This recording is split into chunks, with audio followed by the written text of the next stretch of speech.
السلام علیکم ورحمۃ اللہ وبرکاتہ۔ ناظرین اکرام، بہت بڑا ہنگامہ ہو گیا ہے محمد علی فیضی کو لے کر۔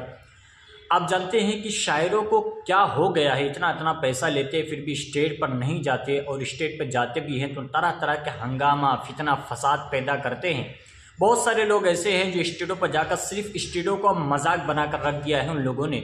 دین کا کام تو دور کی بات ہے، مگر مذاق ایسا بنا دیا ہے کہ مسلمانوں پر بہت غلط اثر ہوتا ہے، مسلمانوں پر بہت غلط اثر پڑتا ہے۔ مسلمان اب اس میں الجھے ہوئے ہیں، تباہ و برباد ہو رہے، پریشان ہو رہے کہ اب کس طرف جائے، وہ کیا کرے کیا نہیں کرے۔ ایک جگہ محمد علی فیضی صاحب گئے تھے پروگرام میں، وہاں پر انہوں نے اسٹیج پہ جانے سے انکار کر دیا۔ اسٹیج پہ جانے کی باری آئی تو گاڑی لے کر فرار ہو گئے، چلے گئے وہ۔ چلیے ایک مولانا صاحب کی زبانی سے سنتے ہیں کہ وہ مولانا صاحب محمد علی فیضی کے بارے میں کیا کہتے ہیں، کیا حقیقت میں محمد علی فیضی چھوڑ کر چلے گئے یا وہاں اسٹیج پہ موجود تھے۔ چلیے ان کے زبانی سنتے ہیں، ملاحظہ فرمائیں۔ اچھے طریقے پر دو گدے بچھایا، اوپر لحاف ڈالا، کمبل بھی دیا۔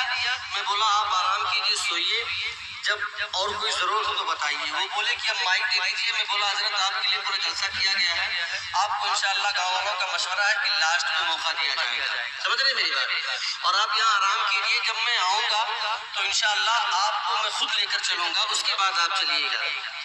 اب حقیقت ہے کہ نہیں، محمد علی فیضی کو کوئی بھی سن کر کے پھر کہاں وہ روکنے والا ہے؟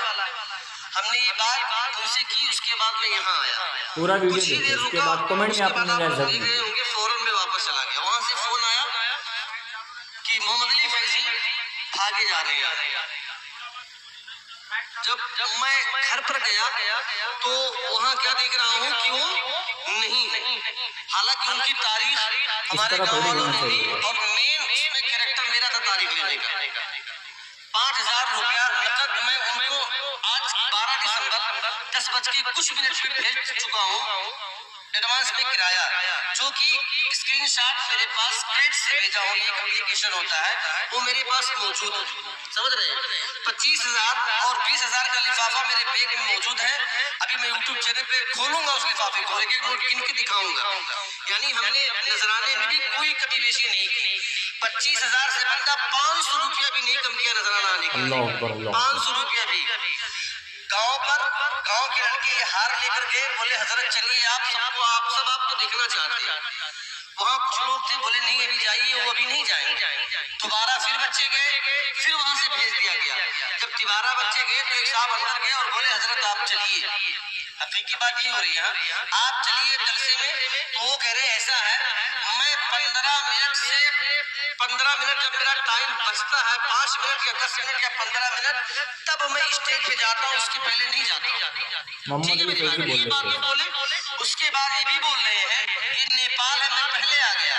اگر انڈیا ہوتا تو میں وہاں پر جب پروگرام میں جاتا ہوں، لوگوں کی جو بات میں سنا وہ کہہ رہا ہوں، جب وہاں پروگرام ہوتا ہے، جب میں وہاں جاتا ہوں تو جہاں میری تاریخ ہوتی ہے، جس ٹائم مجھے وقت ملتا ہے یا جو مجھے وقت دیا جاتا ہے، اس وقت پر میں وہاں پہنچتا ہوں۔ 15-20 منٹ پہلے، اس کے پہلے نہیں جاتا ہوں، اور نعت پڑھ کے فوراً میں اپنے گھر چلا جاتا ہوں۔ تو ایک صاحب اس میں شاید یہ بولے، کہنا ہے لوگوں کا کہ اگر ہمارے والد ہے بھیا تو وہ پھر بولے میں نہ کر، یہ جملہ وہ بولے، یعنی وہ جو باتیں کر رہے تھے مطلب مغروریت کے اعتبار سے، یعنی غرور میں بول رہے تھے کہ میں کسی اسٹیج پر اپنے وقت سے پہلے نہیں جاتا ہوں، کسی پروگرام میں اپنے وقت سے پہلے نہیں جاتا ہوں، اپنے لحاظ سے۔ جاہل سے آپ بات کریں گے اس اعتبار سے تو جاہلانہ ہی جواب ملے گا۔ کیا خیال ہے حضور والا؟ تو وہ بولے اگر ہمارے والد ہے بھیا تو بولے میں نہ کر، یہ جملہ بولے تو اس کے بعد یہ بولے اچھا ٹھیک ہے چلو میں چلتا ہوں۔ نکلے، گاڑی میں بیٹھے، رخ ادھر کیے جلسے کی طرف آئے، اور بیچ گاؤں میں پہنچنے کے بعد گاڑی یوٹرن مار کے وہ بھاگ گئے۔ اس کے بعد اشتیاق نیپالی فون لگائے، میں فون لگایا، بہت کال کیا، 2 گھنٹہ پریشان رہا، مگر وہ بندہ نہیں آیا۔ یہ ہے محمد علی فیضی، جس کے آپ دیوانے ہوتے ہیں، سمجھ رہے ہیں میری بات؟ دیکھیے تو آپ نے دیکھ لیا کہ محمد علی فیضی صاحب کا یہ حال ہے کہ وہ اسٹیج پر جانے کے بجائے گاڑی لے کر نکل گئے، حالانکہ 5,000 انہوں نے ایڈوانس لے لیا تھا۔ تو یہ آج ہمارے شاعروں کا یہ حال ہو چکا ہے، جو اسٹیج کے رونق بننے کے بجائے وہ اب ماحول کو بگاڑ رہے ہیں، بے عزت ہو رہے ہیں اور لوگوں کو بے عزتی کا سامنا کرا رہے ہیں۔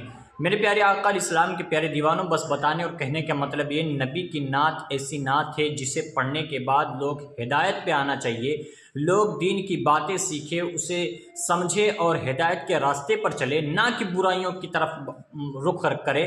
آپ دیکھ سکتے ہیں کہ اسی طرح اگر ماحول رہا تو یقیناً کچھ لوگ ایسے ہوں گے جو اس میلاد مصطفیٰ صلی اللہ علیہ وسلم کو بالکل بند کر دیں گے، کیونکہ ان کا من ہٹ جائے گا، طرح طرح کے گناہوں میں مبتلا ہو جائیں گے۔ آپ کی کیا رائے ہے؟ آپ کمنٹ میں ضرور بتائیں، کیا اس طرح ہمارے قوم میں ہونا چاہیے کہ نہیں ہونا چاہیے؟